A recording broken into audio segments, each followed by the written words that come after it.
I'll give the floor to the distinguished representative of St. Vincent and the Grenadines.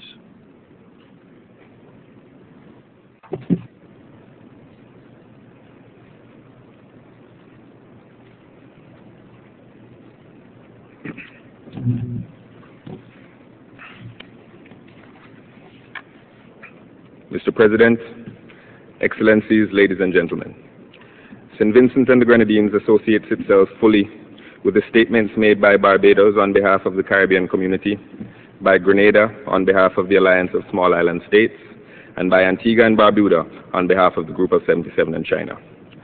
Mr. President, the adoption of the Bali Roadmap 2 months ago is a welcome, if modest, step in our continued struggle for global climate security. However, the true worth of the roadmap will not be measured in self-congratulatory statements this week, but in the work of member states and our genuine commitment to the Bali Action Plan in the immediate future.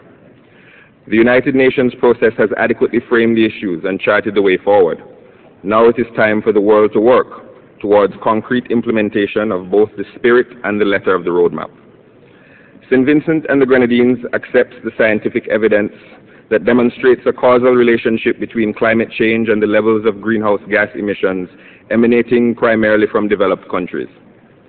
As such, we recognize the crucial importance of developed countries radically cutting their emissions. We have every confidence that as responsible global citizens, they will work in good faith towards meaningful reductions in the coming years. But the importance of future emissions reductions cannot overshadow the fact that for St. Vincent and the Grenadines and many other countries, climate change is not an esoteric theoretical concept looming on a distant hypothetical horizon. It is a stark reality and a gathering threat. In St. Vincent and the Grenadines, citizens are being displaced by increasingly intense storms and tidal surges today. Residents are slowly losing their coastal property to rising and encroaching seas today. Our government is investing heavily in coastal fortifications today. Our undersea environment is suffering from reef death and coral bleaching today. And our farming, fishing, and tourism sectors are being adversely affected today. The immediacy of these issues means that we cannot wait for 2012 and beyond for incremental relief from the lifestyle excesses of others. We need to address these problems today. In that regard, the twin issues of adaptation and financing are of urgent importance to St. Vincent and the Grenadines. Adaptation financing in particular cannot simply be an awkward appendage to mitigation efforts. It is insufficient to merely pay lip service to the importance of adaptation while dooming adaptation initiatives to failure with inadequate funding or support.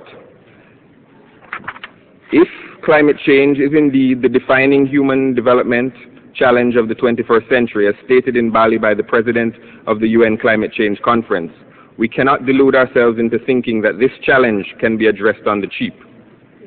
It shall quickly become apparent to the international community that the recently launched Adaptation Fund, though welcome, is nonetheless severely undercapitalized and will be unable to cope with even modest adaptation needs unless it is buttressed by substantial voluntary contributions from developed countries. St. Vincent and the Grenadines therefore sees ample scope for innovative regional approaches to adaptation and opportunities for fresh partnerships in capacity building. We welcome efforts to deepen South-South cooperation on a broad range of environmental issues, such as the energy-saving light bulb initiative selflessly advanced by Cuba, which has reduced the carbon footprint and electricity bill of almost every resident in St. Vincent and the Grenadines. Additionally, it is necessary to fundamentally review the debt obligations of developing countries through the prism of climate change. Many of us are still paying for infrastructural investments that are no longer viable or whose effective lifespan will be severely curtailed by climate change. Many of us will have to borrow more to retrofit previous investments which were often funded, designed, and built by foreign lenders. It is illogical and immoral that we continue to pay developed creditor states for items whose very youth is compromised by their actions. The gravity of the climate change challenge also forces us to abandon long-standing proprietary paradigms of technological exclusivity. The world cannot sacrifice its collective climate security on the altar of private profit or outmoded parochial concepts of intellectual property. If climate change is a global problem, so too must the solutions belong to the entire planet. The developed world and the scientific community must find ways to quickly and freely place emerging green technologies and capabilities into the hands of those who need them most urgently. Measurable, reportable, and verifiable cooperation in the fields of technology, capacity building, and financing are not charity. They are shrewd investments against future global catastrophes. Mr. President, it is crucial that the challenge of climate change is not simply viewed as an environmental issue, but as a cross-cutting developmental concern.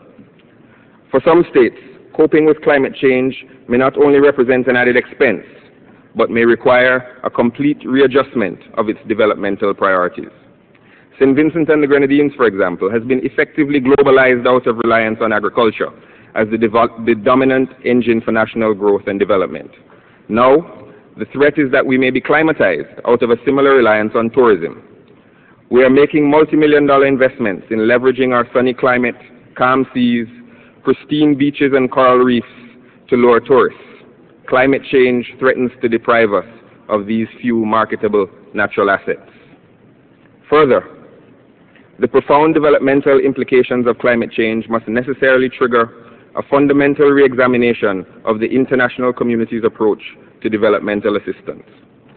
Development commitments made in the past, before the impact of climate change was fully understood, must now be reconsidered.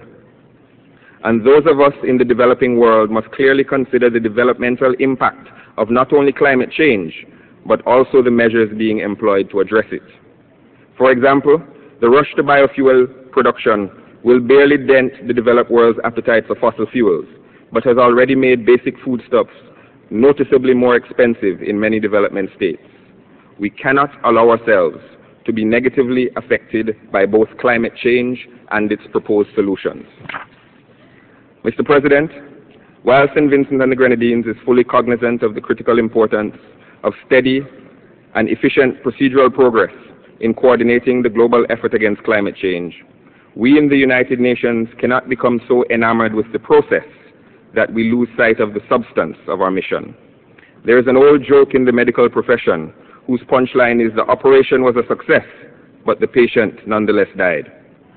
Amidst the shuffle of expert groups, working groups, and a proliferation of new abbreviations and acronyms, we must never forget that our patient is the planet Earth, and survival of the entire planet is our collective responsibility.